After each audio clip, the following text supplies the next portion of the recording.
Ora, pessoal, bom dia. Bora dar sequência à nossa aula de história. Paramos na aula passada na página 11, certo? Onde eu vou corrigir com você aqui a tarefinha sobre a arquitetura e o conceito de beleza gregos. Então, era para comparar aqui a evolução da primeira, perdão, da primeira escultura de 530 a.C., certo? A nossa primeira imagem que temos com a segunda imagem, tá? Não falando que foi a primeira escultura grega, mas a primeira escultura aqui que a gente analisa e a gente compara com a segunda. O que a gente pode reparar, pessoal?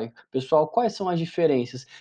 A diferença é o seguinte: a primeira imagem, pessoal, a primeira escultura, ela é uma escultura que busca mostrar ser um retrato, uma composição fiel do ser humano, da realidade, mas você tem aí cerca de 200 anos depois uma escultura quase que perfeita, né? Se assemelha aqui a perfeição. Você pode olhar aqui, né, um vestido na mão dela, essa túnica na mão dela, você percebe a destreza, a perfeição nos traços, nas curvas que tem, a noção de profundidade, né, de 3 dimensões, a questão do corpo humano, as sombras, né, o nariz, o corpo, né, as marcas aqui na barriga. Você percebe então uma evolução com relação ao conceito de beleza. Aqui parece basicamente que é um ser humano mais do que perfeito, né?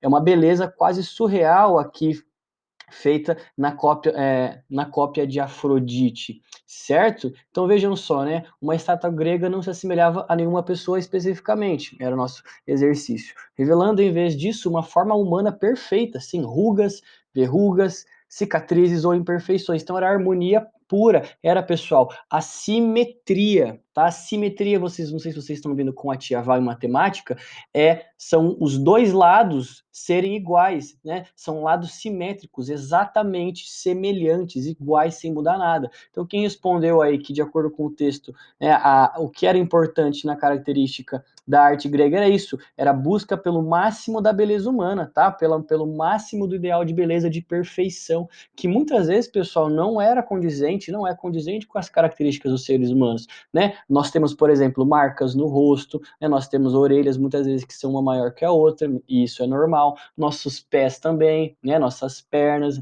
nós temos rugas, marcas, pintas de nascença, certo? O ser humano não é perfeito na sua, como é que eu posso dizer, na sua dimensão de com que é caracterizado pelos gregos aqui. Então, quem colocou isso ou parecido acertou, tá? O ideal de beleza, né, muito perfeito e muito harmônico, né? Muito simétrico, que o ser humano não atinge na realidade. Tá? Então, dando sequência, pessoal, a gente vai ver aqui então sobre o início da narrativa histórica, certo? Foram os gregos que começaram a dar início à narrativa histórica, ou seja, a narrativa histórica, pessoal, tinha realizações humanas, ou seja, a gente sabe, estudou que a história, ela estuda as ações dos seres humanos, do homem no tempo, e os gregos foram que deram início a essas narrativas. Só que essas narrativas no começo, pessoal, elas eram, né, fiéis à crença nos deuses, né? Então existia os relatos de guerras que aconteceram, de feitos que realmente aconteceram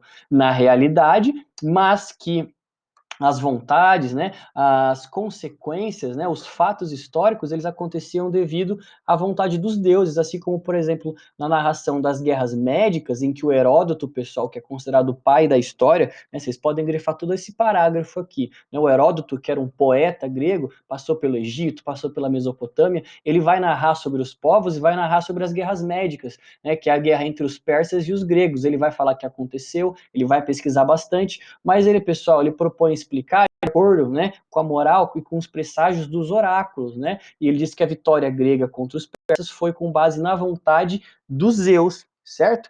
Aqui nós temos a representação da Clio, que é considerada a deusa protetora da história, exatamente, é uma deusa da história, a história tem uma deusa, exatamente. A tua matéria de matemática tem um deus? Não tem. Ciências tem um deus? Não tem, né? Não, eu tô brincando, gente. Mas percebam aqui como que a história era importante para os gregos, né? Então aqui a gente tem a Clio representada, né, em uma das mãos o livro que conta a história, a trombeta para divulgar os acontecimentos, assim como faziam os poetas, o Heródoto, e a gente vai ver agora na próxima página sobre o Tucídides, tá? Mas aí fica para o próximo vídeo.